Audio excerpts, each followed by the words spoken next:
GP तक हमारा निकल चुका है। अब देखिए मैं आगे बढ़ता हूँ आप लोगों के साथ। देखिए मैं क्या लिखूंगा, बाय जीपी। मैं पीएनएल बनाना शुरू कर दिया। पीएनएल बना 40 रुपए। देखो मैं इतना इसको इतना बढ़िया कर दूंगा, आपको मजा आ जाएगा पढ़ते पढ़ते। ठीक है, क्लियर है। टू, सपोज करिए टू मेरा कोई भी एक्सपेंस है। वो एक्सपेंस कौन सा होता है? Indirect expense. Two indirect expense. Direct ऊपर कवर हो गए, जितने भी इनडायरेक्ट एक्सपेंस है उसमें यहीं पे आगे सपोज करिए, let assume that the indirect expense will be 30। ठीक है, then what will be my net profit? So net profit will be 40 minus 30, that is 10, and the total will be 40। अब आप लोग बताइए कि मेरा नेट प्रॉफिट रेशियो कितना होगा, कैसे निकलेगा, बता सकता है कोई मुझे? और चलो मुझे आप डायरेक्टली बताइए मेरा नेट प्रॉफिट रेशियो कैसे निकलेगा। कोशिश करिए आप लोग मुझे बताने की, मेरा नेट प्रॉफिट रेशियो कैसे निकलेगा।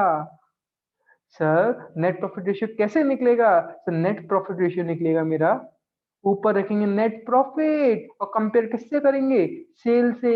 बता सकते इनटू 100। तो मेरा आंसर जो आएगा ना, इसमें जब भी कंपैरिजन होता है प्रॉफिट का, तो वो हम हमेशा परसेंटेज के टर्म में करते हैं। जब भी प्रॉफिट का कंपैरिजन होता है वो हम करते हैं हमेशा परसेंटेज के टर्म पर। जैसे मैंने आपसे क्या कहा, आप जब भी प्रॉफिट कंपेयर करोगे डिवाइड बाय क्या करोगे? उसकी सेल।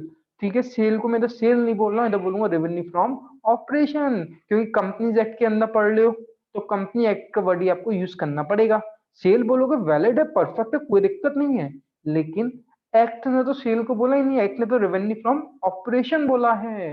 मैंने आपसे क्या कहा, जब भी आप प्रॉफिट निकालोगे, जब भी प्रॉफिट के बेसिस पर कंपैरिजन करोगे, एक बात, जब भी प्रॉफिट के बेसिस पर कंपैरिजन करोगे तो हमेशा सेल को बेस मानते हुए करना पड़ेगा। पॉइंट नंबर वन समझ में आ गया? पॉइंट नंबर वन क्या है? जब भी आप प्रॉफिट का कंपैरिजन करोगे तो आप क्या करोगे? तो आप सेल को बेस मानते हुए चलोगे। Point number one. Second point, जब भी आप प्रॉफिट से कंपेयर करोगे तो हमेशा परसेंटेज में निकालोगे कि मेरा 20% का मुनाफा है, मेरा 30% का मुनाफा है, मेरा 50% का मुनाफा है। बात क्लियर है? मेरा 70% का मुनाफा है। मैंने क्या करा, मैंने फूड प्लाजा वाले से पूछा, जिसका काम था बेकरी का, मतलब जिसका काम था पैटीज या बर्गर, इन सब चीज को बेचने का काम था। मैंने उससे पूछा कि तेरा फायदा कितना होता है, तो उसने मेरा कहा कि मेरा जो फायदा होता है ना वो 150% होता है। उसने क्या कहा, मेरा जो फायदा होता है ना वो 150% होता है। आप लोगों को पता होगा खाने के आइटम में मोर देन 100% प्रॉफिट होता है। जितने की लागत नहीं होती ना उससे ज्यादा उनको फायदा होता है। बात क्लियर है? आप प्रैक्टिकल एग्जांपल लीजिए, भेलपुरी। भेलपुरी के अंदर कितनी कीमत लगेगी? सब भेलपुरी के अंदर कितने रुपए लग जाएंगे? कोई मुझे बता सकता है कि भेलपुरी के अंदर कितने रुपए तक का सामान लग जाएगा? बताइए, कोई मुझे अंदाजा दीजिए। और कितने मार्केट में बिकती है आप लोगों के लिए? कोई मुझे वैसे ही रफ आइडिया दीजिए, तो आप खुद प्रैक्टिकली सोचना उस चीज में। हाँ, सुबह सुबह के टाइम पर खाने की बातें स्टार्ट कर दी। चलिए। हाँ भाई, वो ये 500 रुपए का कुछ नहीं लगता है सामान। मैं सिंपल बताया तो मैं बोल देता हूँ, इसमें कोई बात नहीं, घबराने की बात नहीं है। देखिए मैं बता देता हूँ, जो भेलपुरी वाला होता है ना, उसको जो खर्चा होता है, भले ही वो आपको कोई भी चीज 10 रुपए की एक भेलपुरी बना के दे रहा है, तो उसको उसको बनाने में जो कीमत होगी ना, मतलब उसकी वेरिएबल कॉस्ट और फिक्स्ड कॉस्ट, इन सबको जोड़ के जो उसकी कीमत आएगी ना, वो मैं बता रहा हूँ। चलो 4 रुपए आ जाए, 4 या 5 रुपए से ज्यादा नहीं आएगी, 4 या 5 रुपए से ज्यादा नहीं आएगी, तो मोर देन 100% प्रॉफिट हो गया। 4 रुपए की चीज 10 रुपए में बेच रहा है, तो मोर देन 100% हो गया प्रॉफिट। छोड़िए इस चीज को। मैं एक चीज तब भी आपको बताया था, जो खाने का आइटम होता है ना, सबसे ज्यादा प्रॉफिट उसी में होता है, खाने के आइटम में। बात क्लियर है? खाने की चीजों में इतना प्रॉफिट होता है, आपको देखिए जब रेस्टोरेंट में बैठकर छोले भटूरे खाते हो, सुबह सुबह का टाइम में भूख ना लग जाए, इसलिए ज्यादा नहीं बोल रहा। जब आप रेस्टोरेंट में बैठ के छोले भटूरे खाते हो, तो छोले भटूरे बनाने की कीमत कितनी होगी? सब 30 रुपए होगी। चलो 30 छोड़ो, सिंपल देखो, छोले भटूरे बनाने में कितनी कीमत, दो भटूरे छोले बनाने में चलो कीमत आ रही है 15 रुपए की, लेकिन आपको मिल रहे हैं 40 रुपए के। दिव्य रामन जैसी जगह पे जाते हो 80 रुपए तक के भी मिलते हैं। सिंपल सोचिए, सुबह से बेड़े ही खाने गए हो आप, कहीं जान नहीं रहे हो, मुझे भी पता है, मुंह में पानी आ गया होगा, सुबह सुबह बेड़े ही खाने गए हो। तो भाई बेड़ी खाने गए हो तो एक बेड़ी की कीमत कितनी है? 8 रुपए। उसकी वास्तविकता बनाने का खर्चा बहुत कम होगा, पर्टिकुलर बेड़ी पे जो खर्चा होगा बहुत कम होगा, ज्यादा नहीं होगा। ठीक है, चलिए मैं आगे बढ़ता हूँ। ओके, सिम सबसे ज्यादा प्रॉफिट हुआ फूड के बिजनेस में। अब सोचिए, मैंने आपसे क्या कहा कि तुम कैसे कहोगे, तुम कहोगे कंपेयर करोगे रेवेन्यू फ्रॉम ऑपरेशन से सेल के साथ कंपेयर करोगे, तो अल्टीमेटली दो पॉइंट आपको याद रखने हैं। पहली बात, जब भी हम प्रॉफिट की बात करेंगे तो प्रॉफिट किससे कंपेयर करा जाएगा, रेवेन्यू फ्रॉम ऑपरेशन से। दूसरी बात, जो ये प्रॉफिट होगा हम इसको परसेंटेज के टर्म में बोलेंगे, तभी तो हम 100 को मल्टीप्लाई करेंगे। मेरा 20% का फायदा है, मेरा 20% का ग्रॉस प्रॉफिट है, मेरा मेरा 10% का ग्रॉस प्रॉफिट है, तो आप जो नेट प्रॉफिट रेशियो निकालोगे, रेशियो का मतलब जब रेशियो बात करा जा रही है ना, तो आप परसेंटेज के टर्म में लेके जा रहे हो। रेशियो मतलब क्या है वो बाद में समझेंगे, लेकिन अभी समझिए कैसे निकाले। 10/100 इंटू 100, 100 इज फॉर परसेंटेज, तो कितना आ गया, तो मेरा मेरा क्या 10% का मुनाफा है। तो सामने वाला अपना समझ जाएगा, तुमने अगर 10 का मुनाफा है तो वो कहेगी अच्छा 100 की सेल होगी। या फिर तुमने इससे कहा कि जितने का मेरा माल बिकता है ना उसके 20% में मुनाफा मोटा मोटा होता है, वो अपना समझ जाएगा। क्लियर है? ठीक है, कोई दिक्कत सर नहीं है? Very good. अच्छा, अब मैं थोड़ा सा और अच्छा आपको लेके चलता हूँ नॉलेज के लिए। अच्छा, एक चीज बताइए। बार ऊपर कैसे चले जाता है? अच्छा, देखिए, मैं हाईलाइटर यूज करता हूँ थोड़ा सा आप लोगों के साथ। क्या जीपी निकालने का और कोई तरीका भी होता है क्या? क्या जीपी निकालने का कोई और तरीका भी होता है? जैसे कि मैं आपको सिंपल बताता हूँ। देखो, जैसे कि जैसे कि एक हमने वर्ड सुना था कॉस्ट ऑफ गुड्स सोल्ड करके, ये किसी को याद हो तो बताइए कि हमने कोई वर्ड सुना था कॉस्ट ऑफ गुड्स सोल्ड करके। तो उसमें देखिए मैंने क्या बताया था आपको। कॉस्ट ऑफ गुड्स सोल्ड के अंदर फॉर्मूला क्या होता है, कोई मुझे बता सकता है? Opening stock plus purchase plus direct expense minus minus closing stock. याद आ गया? मैंने ये तो फॉर्मूला बताया था आपको। मैंने हाईलाइटर क्यों नहीं काम कर रहा है इसमें, तो ये वाला यूज कर लेता हूँ, हटाइए। मैंने क्या बताया था? Opening stock plus purchase plus direct expense minus closing stock, that will be my cost of goods sold. बात क्लियर है? तो मैं इसको एक काम करूं, जो मैं आपका फॉर्मेट बना रहा हूँ ये वाला, इसको ऐसे रिप्लेस कर दूं। कोई मुझे बताएगा कॉस्ट ऑफ गुड्स सोल्ड कैसे निकलेगा? देखो, मैं नॉलेज बढ़ाता चल रहा हूँ। पहले आई थिंक ये बेसिक चीजें क्लियर हो गई होगी। कॉस्ट ऑफ गुड्स सोल्ड कैसे निकले? Opening stock plus purchase plus direct expense minus closing stock. तो कितना आ गया मेरा cost of goods sold? 50 plus 20 plus 10 minus 20, what will be my cost of goods sold? So the cost of goods sold will be कितना? 60। Cost of goods sold कितना हो गया मेरा? 60। देखिए देखिए, अब मैं थोड़ी और नॉलेज आपकी इंक्रीज करता चल रहा हूँ। देखिए, चलो साइड में करता हूँ, नॉलेज बढ़ती चलेगी, मेरे साथ चलते चलना। तो मैं ट्रेडिंग अकाउंट के ऐसे बना दूं, जो ट्रेडिंग अकाउंट में ऐसे बना रहा हूँ कि मैं उसको ऐसे भी तो बना सकता हूँ अब। बाय सेल लिख दूं। सेल कितनी थी मेरी? 100 रुपए की थी। कॉस्ट ऑफ गुड्स सोल्ड कितना आया था मेरा? 60 का आ गया था। नेट तो मेरा जीपी कितना आया था? 40 का। क्या बताइए, इसमें कोई दिक्कत है किसी को? क्या बताइए, इस चीज में कोई दिक्कत किसी को? आई थिंक किसी को कोई भी दिक्कत नहीं होगी। बिल्कुल शांति से चलते चलना मेरे साथ। जितना अच्छा बेस बनेगा उतना मजा आएगा कॉन्सेप्ट में। तभी तो अब एक फॉर्मूला पढ़ा करते थे। क्या फॉर्मूला पढ़ते थे? Sale minus cost of goods sold is equals to gross profit. क्या बताइए, फॉर्मूला याद आ गया? इसी से तो बनता था sale minus cost of goods sold is equals to gross profit. ये तो हम फॉर्मूला बनाते थे, फिर हम लिखते थे जो कॉस्ट ऑफ गुड्स सोल्ड है उसका मतलब होता है operating sorry opening stock plus purchase plus direct expense. Purchase मतलब नेट वाली है, sale return purchase return minus के plus direct expense minus closing stock. ये तो कॉस्ट ऑफ गुड्स सोल्ड। याद आ गया? सेल में से कॉस्ट ऑफ गुड्स सोल्ड जाएगा, उसको बोलेंगे जीपी। क्या बोलेंगे इसको? जीपी। और कॉस्ट ऑफ गुड्स सोल्ड के क्या नाम दिया गया होगा? जैसे सेल को हम रेवेन्यू फ्रॉम ऑपरेशन बोलते हैं, तो इसको भी बोलेंगे cost of revenue from operation. क्या बोलेंगे? Cost of revenue from operation. मेरी बात समझ में आ गई? क्लियर है? इसको क्या नाम देंगे हम? Cost of revenue from operation. बिल्कुल अच्छे से बेस देते हुए चलना, समझ में आता रहेगा। बिल्कुल शांत से सुनते चलना, सब चीज समझ में आएगी। क्लियर है? कोई दिक्कत? Very good. मैंने क्या समझाया आपको? मैंने क्या कहा, दो तरीके ट्रेडिंग लिखने हैं। एक तो ऐसे देखो, मैंने क्या कहा, ग्रॉस प्रॉफिट निकालना है आपको। सपोज करिए, तो क्या करिए, sale plus closing stock minus opening stock minus purchase minus direct expense, that the amount will be GPIC. तो हमने निकाला इसके अंदर, तो मैंने इसी को क्या करा है, मैंने तो सीधे इसको कर दिया। मैंने क्या करा, इसी के बेस पे मैंने क्या करा, फॉर्मूला डेवलप करने की कोशिश करी है। मैंने जो फॉर्मूला बनाया वो निकल गया मैंने कॉस्ट ऑफ गुड्स सोल्ड का। मेरी बात समझ में आ रही है, हमने ये तो काम करा है। क्लियर हो गया होगा सब लोगों को, वेरी गुड। अच्छा जी, ओके। आई थिंक इतना कॉन्सेप्ट आप लोगों को क्लियर हो गया। ठीक है, तो मतलब कि जीपी निकालने का तरीका क्या है, एक तो डायरेक्टली पूरा बेस पूरा ये बना के निकाल लो, और दूसरा तरीका sales cost of goods minus कर दो। कॉस्ट ऑफ गुड्स कैसे निकलता है, opening stock plus purchase plus direct minus closing stock. Clear है, ओके।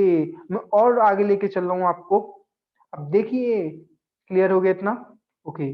अब बढ़ते हैं हम आगे। कॉस्ट ऑफ गुड्स सोल्ड को हम क्या बोलेंगे, cost of revenue from operation. बात क्लियर है, जो माल बेच रहे हैं उसको बनाने की कीमत कितनी आई, उसकी कितनी कीमत, जितने का माल बेच रहे हैं उसकी कितनी कीमत है। बात क्लियर हो रही है। अब देखिए, आपने क्या सिक्स या सेवेंथ क्लास में फॉर्मूला पढ़ा था, कॉस्ट में से cost plus profit is equal to sale, cost plus profit is equal to sale. तो ये फॉर्मूला पढ़ा हुआ है आपके क्लास में से, क्लास सिक्स या सेवन तो पढ़ा होगा, ये तब भी नहीं पढ़ा तो एट में पढ़ा होगा, और तब भी नहीं पढ़ा तो आपने पढ़ाई नहीं करी है, नालायकी करी होगी। हाँ, अब तो सब कहेंगे हमने पढ़ रखा है, cost plus profit is equal to sale. यदि ये वाला फॉर्मूला पढ़ रखा है तो यदि इसको सिंपल देखिए तो हमने क्या लिखा, सेल में कॉस्ट ऑफ गुड्स सोल्ड गए is equal to profit GP. तो मैं इसको ऐसे भी लिख सकता हूँ, sale is equal to profit plus cost. ये वही तो फॉर्मूला बन गया। इसको जीपी मत बोलो, इसको प्रॉफिट बोलो, profit plus cost of goods sold. मतलब कि वही तो फॉर्मूला बनना है, मैं आपसे कुछ कह ही नहीं रहा। मैं आपसे कह रहा हूँ कि ये फॉर्मूला याद रखो आप, यदि ये फॉर्मूला याद है तो अपना आप निकाल सकते हो। आई थिंक ये क्लास 11 का क्वेश्चन है, तो इसमें इतना डिस्कशन करने की आवश्यकता नहीं है। बात क्लियर हो गया। अच्छा, अब मैं आप लोगों से एक बात पूछूंगा, सपोज करिए आई थिंक आप लोग कैपेबल होंगे इसका आंसर देने के लिए। कोशिश करना, मैं कुछ एग्जांपल्स देता हूँ आप लोगों के सामने। सपोज करिए सेल मेरी है 500 रुपए की। आप मुझे आंसर मत बताना, चाहो तो आंसर बताइए ना, कोई दिक्कत नहीं है। सेल मेरी 500 रुपए की है, मेरा ग्रॉस प्रॉफिट हो रहा है 100 रुपीज का, और मेरा नेट प्रॉफिट हो रहा है, नेट प्रॉफिट हो रहा है मेरा 50 रुपए का, और मेरा ऑपरेटिंग प्रॉफिट हो रहा है सपोज करिए 20 रुपीज का। तो मैं आप लोगों से पूछना चाहूंगा, मुझे निकाल के बताइए मेरा ग्रॉस प्रॉफिट रेशियो कैसे निकलेगा, नेट प्रॉफिट रेशियो कैसे निकलेगा, और ऑपरेटिंग प्रॉफिट रेशियो कैसे निकलेगा। अब मैंने सिखाया इतना कुछ भी नहीं है, आप कोशिश कर सकते हो बताने के लिए। हमेशा सबके बेस में क्या रहेगा, सबका बेस में सर एक ही बात रहेगी, बेस नहीं रहेगा सबका, सबका बेस में 500 रुपए रहेगा। वेरी गुड, तो ऊपर क्या आएगा, सर ऊपर तो इनका आएगा, ग्रॉस प्रॉफिट होगा तो ग्रॉस प्रॉफिट आएगा 100 रुपए आएगा, नेट प्रॉफिट होगा तो नेट प्रॉफिट आएगा, और ऑपरेटिंग प्रॉफिट होगा तो ऑपरेटिंग प्रॉफिट आएगा। लेकिन मैंने कहा आपसे कि मल्टीप्लाई हमें क्या करना है, परसेंटेज निकालनी है, तो मल्टीप्लाई 100 से करिए। बताइए, क्लियर हो गया, वेरी गुड। सबका आंसर आ रहा है, अच्छी बात है, वेरी गुड बच्चों। फर्स्ट केस में what will be my GP ratio, that is 20%। NP ratio कितना, 10%। और मेरा ऑपरेटिंग प्रॉफिट रेशियो कितना है, बताइए, 4%। Very good, that will be my gross profit ratio, net profit ratio, operating profit ratio. I think सबको clear हो रहा होगा, सब लोग रिप्लाई करना, वेरी गुड। ठीक है, अच्छा अब मैं फॉर्मूला बनाता हूँ। अब मुझे कोई बताएगा, यदि मैं फॉर्मूला बनाने जा रहा हूँ ग्रॉस प्रॉफिट रेशियो का, तो फॉर्मूला क्या बनेगा, नीचे क्या आएगा, तो नीचे सेल आएगी, और सेल को क्या नाम दूं, रेवेन्यू फ्रॉम ऑपरेशन। क्या निकालना है, gross profit upon revenue from operation multiply by 100। यदि मैं नेट प्रॉफिट रेशियो का फॉर्मूला बनाऊं तो अब आप लोग ट्राई करिए, आप लोग ट्राई करिए कैसे बनेगा। 100 तो होना ही, परसेंटेज निकलना है, कैसे बनेगा, यदि प्रॉफिट को कंपेयर करेंगे रेवेन्यू फ्रॉम ऑपरेशन से, और ऊपर आएगा नेट प्रॉफिट। यदि मैं ऑपरेटिंग प्रॉफिट रेशियो का फॉर्मूला बनाऊं, नीचे हम कंपेयर करेंगे रेवेन्यू फ्रॉम ऑपरेशन से, और ऊपर आएगा ऑपरेटिंग प्रॉफिट। अब आप लोग बताइए प्लीज, क्या ऑपरेटिंग प्रॉफिट निकालना आता है या नहीं आता है? अब आप लोगों से ये पूछना चाहूंगा, ऑपरेटिंग प्रॉफिट निकालना आता है या नहीं आता है? बताइए। अच्छा जी, सोच लीजिए, मैं सबसे पूछूंगा एक एक करके। आता है, वेरी गुड, आता है। चलिए हम पहुंचते सीधे कैश फ्लो स्टेटमेंट में। अब मैं आप लोगों से पूछूं, बताइए कैश फ्लो स्टेटमेंट में कौन कौन सा होगा हमारा ऑपरेटिंग प्रॉफिट? देखो कंपैरिजन बहुत अच्छा होगा, जब बता पाओ, इतने कैपेबल होगे तो बता दोगे। देखो कैश फ्लो स्टेटमेंट में कौन सा होगा हमारा ऑपरेटिंग प्रॉफिट। चलते हैं आगे बढ़ते हैं, सब लोग मेरे को आंसर देते हुए चलते चलिए, ऐसे नहीं सिर्फ एक ही आंसर दे बाकी सब मजे लें। तो कृपया सब लोग आंसर दीजिए, इसमें मेरा बेनिफिट नहीं है, आंसर देने में आपका बेनिफिट है। कहाँ है मेरा कैश फ्लो स्टेटमेंट? देखिए, बड़ी बुरी दशा कर रखी है हमने इस कैश फ्लो स्टेटमेंट की। ओके, थोड़ा हटाते हैं, सफाई करते हैं पहले तो।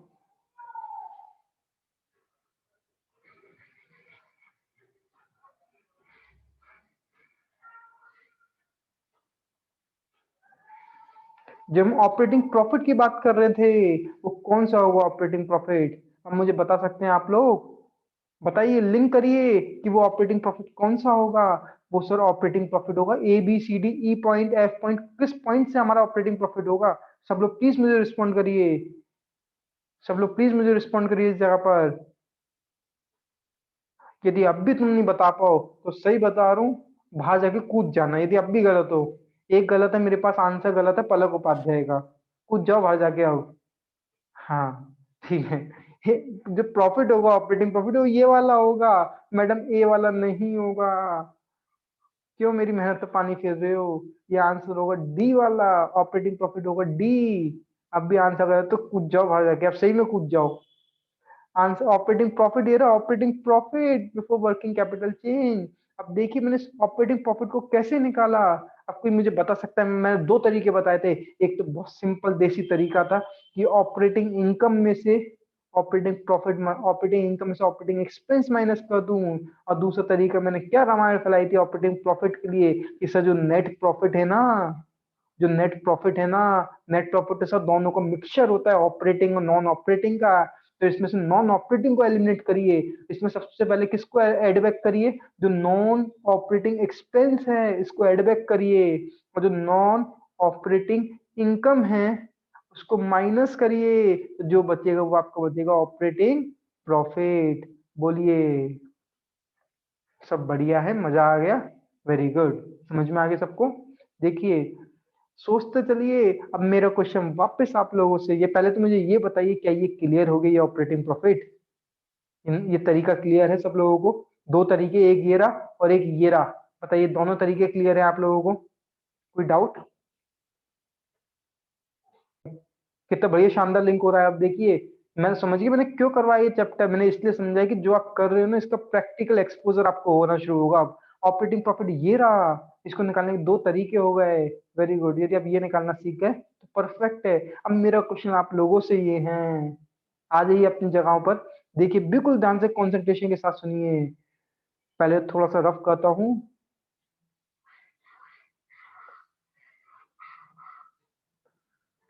क्या डेप्रिशिएशन ऑपरेटिंग है या नॉन ऑपरेटिंग है? क्या डेप्रिसिएशन ऑपरेटिंग है या नॉन ऑपरेटिंग है?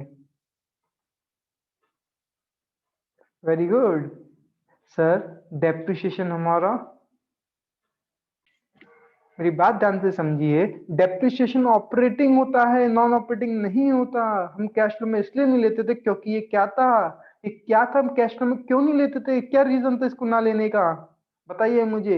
ये ऑपरेटिंग तो है लेकिन कैश फ्लो में इसलिए नहीं लेते थे क्योंकि ये क्या था, डेप्रिसिएशन और ये दोनों हमारे ऑपरेटिंग तो है लेकिन कैश फ्लो में इसलिए नहीं थे क्योंकि सर ये नॉन कैश आइटम था। मेरी बात समझ में आ रही है? लेकिन ऑपरेटिंग प्रॉफिट का नाम हमें अब तो लेना पड़ेगा क्योंकि ये वाला operating profit cash operating profit है।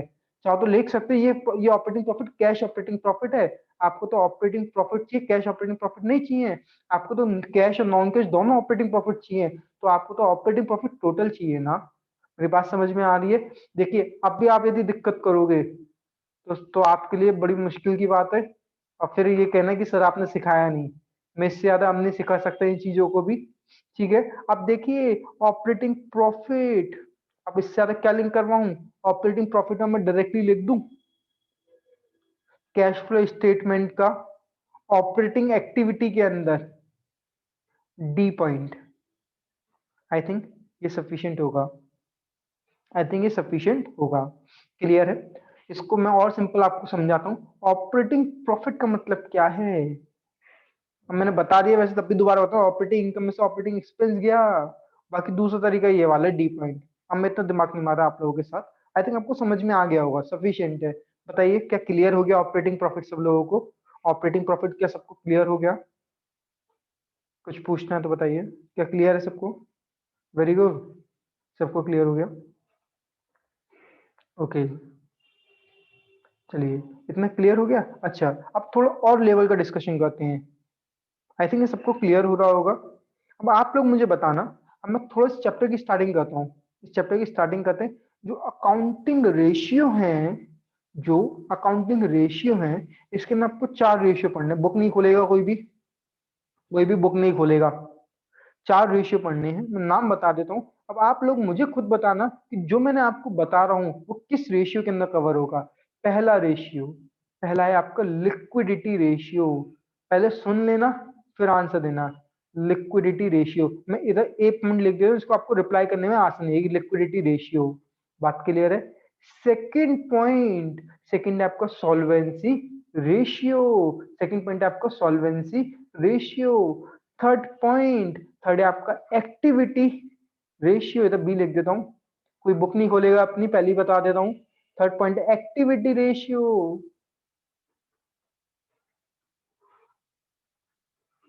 डी पॉइंट है आप लोगों का प्रॉफिटेबिलिटी रेशियो। अब बताइए जो मैंने अभी तक बात करी है वो किस रेशियो में आने चाहिए आपके according? A B C D. अभी तो मैंने पढ़ाया नहीं है, तो सिर्फ गैस ही होगा आप लोगों के लिए। हो सकता है गैस आप जो करो वो सही करो। गैस करिए प्लीज, किस एक्टिविटी के अंदर फॉलो होना चाहिए? ओके, वेरी गुड सर, ये कवर होनी चाहिए प्रॉफिटेबिलिटी रेशियो के अंदर। बात क्लियर है? मतलब प्रॉफिटेबिलिटी रेशियो में आपको एक पढ़ना है ग्रॉस प्रॉफिट रेशियो, एक पढ़ना है नेट प्रॉफिट रेशियो, एक पढ़ना है आपको ऑपरेटिंग प्रॉफिट रेशियो। और भी इसके अंदर 2 पॉइंट और हैं। First point, second point, third point, 2 point और है। ये मैं आपको बता दूंगा नेक्स्ट क्लास में आपको। बात क्लियर है? आई थिंक किसी को इसमें कोई डाउट भी नहीं होगा। अब हमने काफी अच्छा डिस्कशन कर लिया। कल हम जब पढ़ेंगे दोबारा तब पूरा पूरा दोबारा समझेंगे, ठीक है ना? इन चीजों को जब हम प्रॉपर एक चैप्टर के रूप में इसको स्टार्ट करेंगे ना, मैं आपको बताया तो मैं आपको कैसे करवाऊंगा।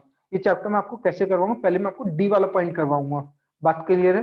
डी पॉइंट कंपैरेटिवली आपको आसान होगा, क्योंकि देखो जब यदि कोई भी बच्चा अकाउंटिंग रेशियो पहले पढ़ता है, देन फिर कैश फ्लो की ओर मूव ऑन करता है, तो उसके लिए डी वाला पॉइंट सबसे ज्यादा टफ हो जाता है। इसलिए मैंने आपको पहले कैश फ्लो करवाया, इससे डी वाला पॉइंट आसान हो गया। डी वाला पॉइंट पहले पढ़ाऊंगा, फर्स्ट प्रेफरेंस। सेकंड प्रेफरेंस मैं आपको लिक्विडिटी रेशियो में दूंगा, और थर्ड पे मैं किसी में भी दे दूं, वो मेरा मन है। बात क्लियर है? ओके, ठीक है। कंपैरिजन करने के लिए आपको सिंपल याद रखना है, जो प्रॉफिटेबिलिटी रेशियो है वो किसके ऊपर डिपेंड है? प्रॉफिट के ऊपर। जैसे gross profit, net profit, operating profit. Profit sale के कंपैरिजन में बोला जाता है प्रॉफिटेबिलिटी रेशियो किस में होगा? सर ये होगा हमारा परसेंटेज में। बात क्लियर है? किस में होगा पूरा रेशियो? परसेंटेज में होगा। कोई भी अभी बुक से कोई भी थ्योरी नहीं पड़ेगा, आप लोग सिंपल क्या करोगे? प्रॉफिटेबिलिटी रेशियो देखोगे। बात क्लियर? परसेंटेज में। मैं ट्राई करता हूँ क्वेश्चन में यदि दे पाऊँ तो आपको क्वेश्चन लेने की कोशिश करता हूँ थोड़े बहुत। आपकी बुक में किस पेज पर क्वेश्चन है, मैं थोड़ा ट्राई करता हूँ, यदि आप कर पाओ तो बेटर है, अदरवाइज कोई इश्यू नहीं है। ठीक है, मैं आप लोगों को बता देता हूँ टीएस ग्लोबल से ही। आप लोग सिर्फ नोट कर लीजिए, घर जाके बाद में देख लेना, मतलब घर पे तो वैसे ही हो, बाद में देख लेना।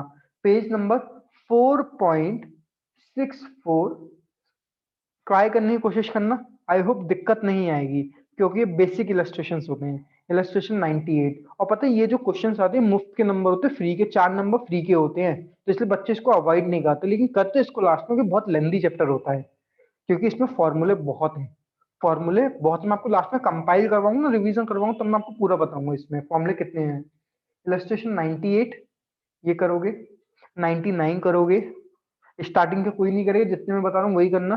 इलस्ट्रेशन 100 करना, 101 करना। देखो मैथ्स वाले स्टूडेंट के लिए तो ये क्वेश्चन तो बच्चों वाले क्वेश्चन होते हैं। वो क्या करते हैं, मैथ्स वाले क्वेश्चन, मैथ्स वाले स्टूडेंट जो होते हैं वो इन क्वेश्चन को हलवा समझ के एक बार में उड़ा देते हैं, क्योंकि इसमें कुछ है भी नहीं।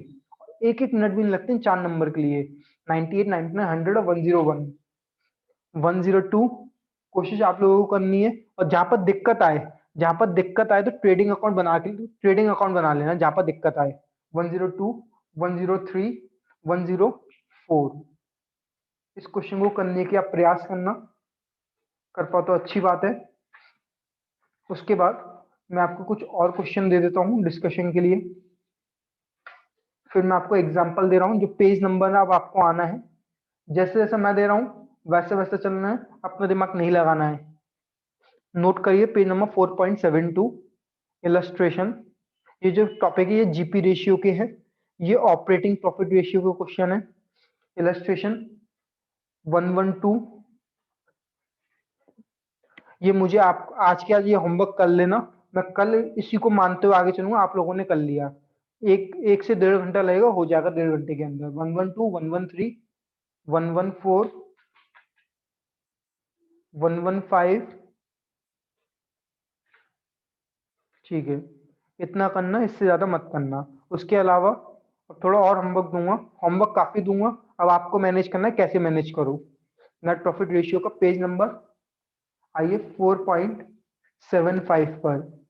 इसमें अब क्या है, इलस्ट्रेशन मेरे साथ नोट करते हुए चलिए। इलस्ट्रेशन 117, 118, जहां दिक्कत आए ट्रेडिंग पी एंडल बना लेना, अपना दिक्कतें खत्म हो जाएंगी। 117, 118, 119, 120, ये हो गया आपको इतना, ठीक है। एक होमवर्क में और दे रहा हूँ, कुछ क्वेश्चंस और होमवर्क में दूंगा। होमवर्क ज्यादा होगा तो कोई दिक्कत नहीं, करोगे आप लोग। पुराना कैश फ्लो का रह गया है, तो आपको संडे तक का टाइम है, आप उसको मैनेज करिए कैसे भी करिए, ठीक है। मैं आपको होमवर्क दे देता हूँ, इसके अंदर भी क्वेश्चंस में भी एक होमवर्क ध्यान रखना। आप लोगों को होमवर्क एक होगा कि कैपिटल एम्प्लॉयड के बारे में पढ़ के आओगे। यहाँ से मत पढ़ना, जो हमने पार्टनरशिप में पढ़ा था कैपिटल एम्प्लॉयड, कैपिटल एम्प्लॉयड निकाला कैसे जाता है उसको देखोगे एक बार। यहाँ पे तो मैं आपको लॉजिक के साथ और अच्छी अंडरस्टैंडिंग करूंगा पार्टनरशिप को इसकी कंबाइन कर बैलेंस शीट प्रैक्टिकली आपको दिखाकर इसकी अंडरस्टैंडिंग करूंगा, ठीक है। अब आप लोग क्वेश्चन पे आइए प्लीज। क्वेश्चन के अंदर आप लोग पहले आइए, पे, पेज नंबर, मैं अनसॉल्व क्वेश्चन की बात कर रहा हूँ, तो पेज नंबर 4.111, ये सिर्फ आपका आज का होमवर्क है, कल का नहीं, आज का होमवर्क है, आज ही आज खत्म करना है। क्वेश्चन नंबर 112 से लेकर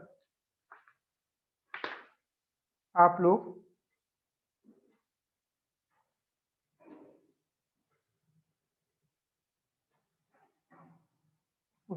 कर नहीं सकते। 112 से लेकर आप लोग 116 तक करोगे। 112 से लेके 116 तक करोगे। कुछ ऐसे पॉइंट आ जाए तो नहीं कर पा तो बताना। 112 से लेके 116 तक करोगे। कि मैं भी अभी इतने क्वेश्चन होमवर्क में नहीं दे सकता आपको, कि मैंने भी टॉपिक करवाया नहीं है। मैं आपको ऑफिशियली इसके बारे में लिखवा दूंगा, बाद में लिखवाऊंगा, पहले आप क्वेश्चन ट्राई करिए। फिर पेज नंबर 4.112 में क्वेश्चन कर सकते हो आप 129 से लेकर, ज्यादा नहीं दे रहा, 132 तक ट्राई करना। 132 तक ट्राई करना। तीन तीन चार चार क्वेश्चन है। फिर आप आइए net profit ratio page number 4.113, question number 137 से 139 तक पूरे कर लेना। 136 से 139, ये आपको होमवर्क है आज की क्लास का, इसको नोट डाउन करिए। अब मत घबराओ, ज्यादा होमवर्क नहीं दूंगा, बहुत है आज के लिए। ज्यादा क्वेश्चन कहाँ है, 7, 8, 9, 10, 11, 12, 13, 14, 15, 15 क्वेश्चन। चार क्वेश्चन ये 19, और कितना 30, चार क्वेश्चन ये हो गए ज्यादा 23, और चार क्वेश्चन ये होगा 27, 28, 30, अप्रोक्स 30 क्वेश्चन है आपके पास। वो आप कर लोगे 1.5-2 घंटे में, 1.5 से 2 घंटे पूरा होमवर्क हो जाएगा। नोट डाउन कर लिया आपने इसको, बताइए नोट डाउन कर लिया। वैसे हमारी आज की क्लास यहीं पर ही ओवर होती है।